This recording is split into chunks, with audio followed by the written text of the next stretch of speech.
پیسے والا تھا، اس نے کہا پیسہ بہت ہے، گردہ چینج کر دو۔ ڈاکٹر نے کہا ایسے نہیں بدلا جاتا ہے، کوئی تیرا اپنا گردہ دے گا، اس کے بدلے میں تجھے گردہ دیا جا سکتا ہے۔ اس نے کہا ٹینشن کس بات کی ہے، رب نے 4 بیٹے دیے ہیں، بڑی بڑی میلیں ان کے نام کر دی ہیں۔ بلایا بیٹوں کو، بڑے بیٹے سے کہنے لگا بیٹے میں کچھ دن اور جینا چاہتا ہوں، تمہارے ساتھ رہنا چاہتا ہوں، ایک گردے کی ضرورت ہے، بیٹے مجھے گردہ دے دے۔ بیٹے نے کہا تھا ابا جی تمہاری زندگی گزر گئی ہے، اب ہماری برباد نہ کرے۔ یہ کہہ کے بڑا بیٹا چلا، اس نے دوسرے بیٹے سے کہا، دوسرے کا یہی جواب، تیسرے سے کہا، چاروں بیٹوں نے یہی جواب دے دیے۔ آج باپ کو احساس ہو رہا تھا کہ میں نے ان کے لیے زندگی لگا دی جو میری ایک سانس کو آگے بڑھانا نہیں چاہتے ہیں، جن کو میری زندگی اچھی نہیں لگ رہی ہے۔ اور بھائی جب بیٹے چھوڑ کے چلے جاتے ہیں، باپ نے ڈاکٹر سے کہا تھا ڈاکٹر ایڈمٹ کر اور میرا علاج شروع کر دے، جتنے دن زندگی ہوگی رہ جاؤں گا ورنہ پھر مر جاؤں گا۔ یہ کہہ کے ہاسپٹل میں ایڈمٹ ہو گیا۔ بات گھر تک آ گئی کہ بیٹوں سے باپ نے گردہ مانگا ہے، بیٹوں نے دینے سے انکار کر دیا ہے۔ یہ بات چلتے چلتے بیٹی کی سسرال پہنچ جاتی ہے۔ جب بیٹی کو پتا چلا میرا باپ ایڈمٹ ہے، ہاسپٹل میں ہے اور ڈاکٹر نے گردہ مانگا ہے، بھائیوں نے دینے سے انکار کیا ہے، خدا کی قسم بیٹی جب کے 10 سال سے باپ ناراض ہے اور جہیز کے نام پہ اسے رتی بھر پھوٹی کوڑی باپ نے نہیں دی ہے، اس نے کسی چیز کی پرواہ نہیں کی ہے، وہ فوراً اٹھی اپنے گھر سے، چھوٹا سا بچہ ہے سینے سے لگایا، ہاسپٹل آ گئی، کہنے لگی ڈاکٹر جلدی کر، فلاں نام کا جو مریض لیٹا ہے گردہ میرا اس کے ڈال دے جا کر کے۔ ڈاکٹر نے کہا تھا بیٹی تو ہے کون؟ کہا یہ بتانے کا وقت نہیں ہے، جلدی کر کہیں وہ مر نہ جائے۔ اتنی جلدی تھی، بچی گردہ دے چکی ہے، آپریشن کامیاب ہوا، ڈاکٹر نے کہا مبارک ہو زندگی بچ گئی ہے۔ جب بچی واپس جانے لگی ڈاکٹر نے کہا بیٹی ٹھہر تو سکی، تو گردہ دے کے جا رہی ہے لیکن بتا تو سکی اس سے تیرا رشتہ کیا ہے؟ کہا کام ہو گیا ہے، اب رشتہ بتانے کی ضرورت نہیں ہے۔ اس نے کہا بیٹی اتنا تو کر، اگر وہ نکل کے آیا مجھ سے پوچھا تو کیا کہوں گا؟ بچی نے کاغذ قلم لیا، ایک خط نما تحریر لکھی، ڈاکٹر کے حوالے کر کے کہا تھا او ڈاکٹر اس کو سنبھال کے رکھ لے، اگر مریض میرے بارے میں پوچھے تو یہ خط نکال کے دے دینا۔ اللہ اکبر، بچی یہ کہہ کے چلی جاتی ہے۔ ڈاکٹر اپنے کیبن میں بیٹھا، جب یہ شفا یاب ہوا اٹھ کے آیا، رشتہ دار آ جاتے ہیں، کہتے چلو ڈاکٹر کا شکریہ ادا کر لیں، بیٹوں نے چھوڑ دیا تھا ڈاکٹر نے بچایا ہے۔ ڈاکٹر کے پاس آیا، آ کے باپ نے ڈاکٹر سے کہا تھا یار تیرا شکریہ ہے، تو نے زندگی بچا لی ہے، میرے اپنے تو چھوڑ کے چلے گئے تھے، تو نے مجھے بچا لیا۔ ڈاکٹر کہتا کس بات کا شکریہ؟ کہ تو نے دواؤں سے ٹھیک کیا ہے۔ اس نے کہا میرا نہیں، اگر شکریہ ادا کرنا ہے تو اس بچی کا کر جو تجھے گردہ دے کر کے گئی ہے۔ اس نے کہا بچی کون ہے؟ کہا میں نہیں جانتا۔ کہا پھر گردہ کس نے دیا؟ کہا یہ بھی نہیں پتا۔ کہا نام کیا تھا؟ کہا نام پوچھا بتایا نہیں۔ کہا پتا بتا دے۔ کہا پتا بھی نہیں پتا۔ کہا پھر کیسے تلاش کروں؟ اس نے کہا یاد آیا جاتے جاتے تحریر دے کے گئی تھی، اپنا کیبن کھولا، اندر گیا، ٹیکس میں سے اس نے تحریر نکالی، کہا لے مجھے پڑھنے کی اجازت نہیں تھی، تیرے لیے دیکھی گئی ہے۔ جب باپ نے تحریر کی پہلی لائن پڑھی ہے روتے ہوئے زمین پہ بیٹھ جاتا ہے۔ اللہ اکبر، ڈاکٹر کہتا کیا ہوا؟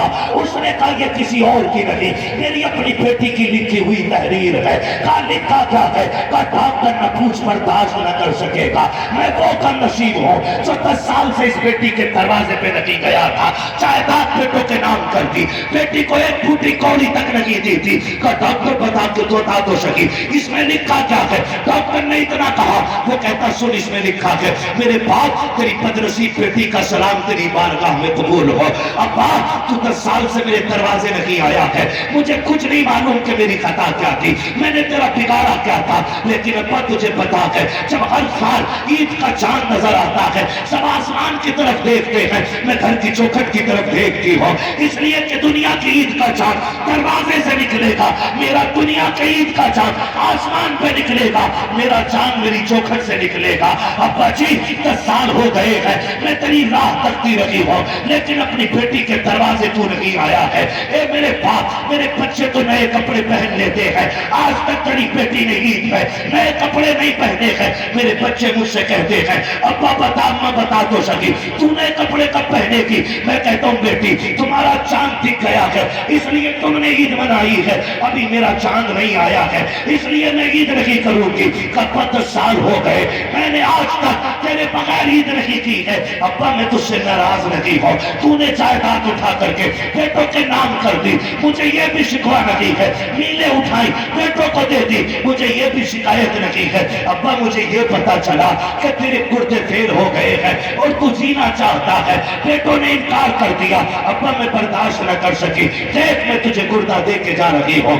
اگلے جملے کہتے کہتے کام گیا، اس نے کہا ڈاکٹر تحریر بڑی دردناک ہے، لکھا ہوا تھا میرے باپ، یہ جو میں تجھے گردہ دے رہی ہوں یہ تجھ پہ احسان نہیں کیا ہے، میرے باپ تو نے مجھے 22 سال سینے سے لگا کے پال لیا تھا، تیرا احسان کافی ہے، 22 سال تو نے روٹی کھلائی تھی، اس کے بدلے میں جان بھی مانگے گا تو تجھے ہنستے ہنستے دے دوں گی۔ ابا میں احسان نہیں جتا رہی ہوں، کوئی شکوہ نہیں کر رہی ہوں، ہاتھ چھوڑ کے تیری بیٹی کہتی ہے ابا اتنی تمنا ہے اگر میرا انتقال ہو جائے اور تجھے پتا چل جائے تیری بیٹی دنیا سے جا رہی ہے تو زندگی میں آنا یا مت آنا، بیٹی کے جنازے میں ضرور آ جانا، اس کا چہرہ دیکھنے آنا، تاکہ جب میرے جنازے کو تیرا کاندھا لگا ہو کوئی بدنصیب نہ کہے، سب کہے وہ دیکھو خوش نصیب بیٹی کا جنازہ جا رہا ہے، جس کے جنازے میں کوئی اور نہیں سب سے پہلے کاندھا دینے سکا باپ آ کے کھڑا ہو گیا۔ اللہ اور یہ بیٹی ہوتی ہے۔ نعرہ تکبیر، نعرہ رسالت، نعرہ غوثیت، مسلک اعلی حضرت، نعرہ تکبیر، مفتی حماد رضا صاحب قبلہ، نعرہ رسالت۔ بیٹی بیٹی ہوتی ہے، سمجھے ذرا۔ ایک بار آج میرے ساتھ آ رہے فون آیا رستے میں نے پوچھا ہوا کیا، کہنے لگے بچی پریشان کر لیں، ایک دن کے لیے نکلے، بیٹی کا جی نہیں لگا۔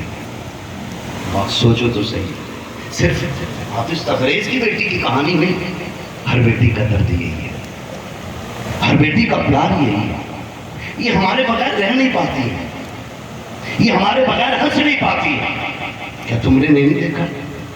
جنازے دیکھیں کہ نہیں دیکھیں؟ دیکھیں کہ نہیں جنازے؟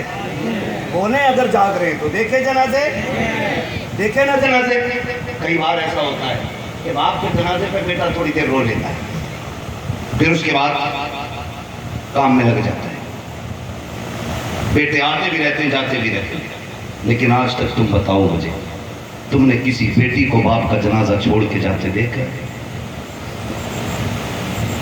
میں نے آج تک کسی بیٹی کو باپ کے جنازے سے چھوڑ کے اٹھتے ہوئے نہیں دیکھا، میں نے نہیں دیکھا۔ اور میں تو دعوے کے ساتھ کہہ رہا ہوں، جاؤ جس گھر میں میت پڑی ہو اور رونے کی آواز نہ آئے، سمجھ لینا بیٹی نہیں ہے کوئی۔ جس گھر میں جنازہ ہو اور کسی عورت کی رونے کی آواز نہ آئے، سمجھ لینا بیٹی نہیں ہے۔ اور جاؤ یہ بھی پہچان بتا رہا ہوں، جہاں میت پڑی ہو اور کوئی عورت بے ہوش پڑی ہو، پوچھنے کی ضرورت نہیں، سمجھ لینا باپ کی لاڈلی بے ہوش پڑی ہے۔ کیا تم نے نہیں دیکھا؟ جنازے جاتے تو بیٹیاں دوڑ جاتی ہیں جنازوں کے پیچھے، ہاں پاگلوں کی طرح گھر سے نکل جاتی ہیں، یہاں تک کہتی ہیں لوگوں ہمیں بھی ساتھ لے چلو۔ اب باپ کے بغیر جی کے کیا کریں گے؟ خدا کی قسم میں نہیں جانتا کہ جس کے گھر میں بیٹی ہے وہ اپنے آپ کو کیا سمجھتا ہے، لیکن اتنا جانتا ہوں جس بیٹی کے سر پہ باپ ہوتا ہے وہ اپنے آپ کو شہزادی سمجھتی ہے۔ یہ کلیئر ہے، شہزادی سمجھتی ہے۔ باپ اگر مزدور بھی ہے نا تو بیٹی کے ناز الگ ہی ہوتے ہیں، باپ کتنے بھی کمزور ہے بیٹی کے ناز الگ ہی ہوتے، رشتہ بڑا پیارا۔ یہی بیٹی ماری جاتی تھی، آج خدا کی قسم یہ بیٹی باپ کی جگر کے ٹھنڈک بن کے رہ گئی۔ یہ کس نے بنایا؟ یہ میرے نبی نے بنایا، یہ میرے نبی نے بنایا۔ اس لیے میں نے کہا تھا جس کے آنگن میں بیٹی مسکرا رہی ہے، دھرم کوئی بھی ہو، مذہب کوئی بھی ہو، اس پہ لازم ہے وہ میرے نبی کی آمد کا جشن منائے، اس لیے کہ اگر میرا نبی نہیں ہوتا تو تیرے گھر میں بیٹی نہیں ہوتی۔ یہ کلیئر ہے، کسی بھی دھرم کے اندر آج بیٹی ہے نا میرے نبی کا احسان، میرے نبی کا احسان ہے۔ حضور آئے ہیں تو بیٹیوں کو زندگی ملی ہے، اور شرک کے فتوے بعد میں لگا، پہلے بیٹی سے پوچھ تجھے زندگی کس کے صدقے میں ملی ہے، اگر وہ کہہ دے آمینہ کے لال کے صدقے میں لگی ہے تو پھر غیرت کا پانی پی اور بغیر کسی سے پوچھے گا 12ویں تاریخ میں مدینے والے کا جھنڈا لگا، اور زمانے کو بتا دے ان احسان ان کا میرے علاوہ نہیں، مجھ پہ بھی انہی کا احسان ہے۔ حضور آئے، بیٹیاں مسکرانے لگی۔ ہم پہ لازم ہے بیٹیوں کی زندگی آسان کریں، آسان کریں۔ یہ جو ڈیمانڈوں کی بیماری لگ گئی ہے نا، اسے ختم کریں گے انشاءاللہ ختم۔ کتنے لوگ جنت میں جانا چاہتے ہیں؟ سارے جانا چاہتے ہیں نا، ہے نا؟ مگر یاد رکھیے گا، یاد رکھیے گا، کان کھول کے، جنت اتنی سستی بھی نہیں ہے۔ کہ لقمہ اٹھا کے کھا لیا، اور بہت مشکل بھی نہیں۔ میرے مرشد نے کہا تھا جو پیا کو بھائے اختر وہ سہانا راگ ہے، جس سے ناخوش ہو پیا وہ راگنی اچھی ہے۔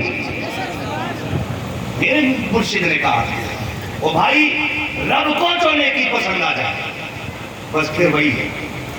آپ اگر جنت میں جانا چاہتے ہیں نا تو ایک سستا طریقہ میرے پاس بھی ہے، بتا دوں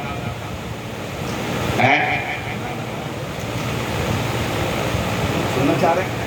بہت آسان طریقہ ایک یہ بھی ہے۔ رب نے تمہیں جوانی دی، تم جوان ہوئے، سر چھپانے کی چھت بھی رب نے دی، 4 برتن خریدنے کی حیثیت بھی دی، 1 بستر بھی خرید سکتے